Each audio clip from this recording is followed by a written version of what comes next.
Cinema দেখতে আসলাম আচ্ছা মৃত্যু হলে, ছবির নাম গর্বা। কিন্তু আমি আইসা দেখলাম নিজে তো টিকিট পাই নাই, শত শত দর্শক টিকিট ছাড়া হাহাকারের মতন চলে যাচ্ছে। আমি তা দেখে আমারও খুব খারাপ লাগছে। আসলে ছবিটা আরো 2-3 সপ্তাহ চলার দরকার।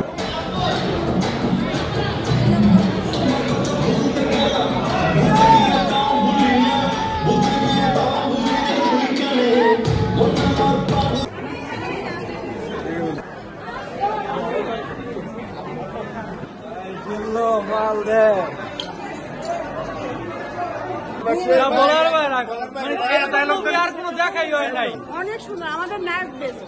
নায়ক বেস্ট। এমন ছবি হয়েছিল, সত্যের মৃত্যু নেই, ঠিক এমন লাস্টে কান্না করে দিচ্ছে। আমির ভাইকে ধন্যবাদ এত সুন্দর ছবি দেখানোর জন্য। অনেক অনেক ধন্যবাদ সবাইকে। আমরা খুব সুন্দর একটা মুভি দেখলাম। মনে হয় বাংলা কোনো ছবি এত সুন্দর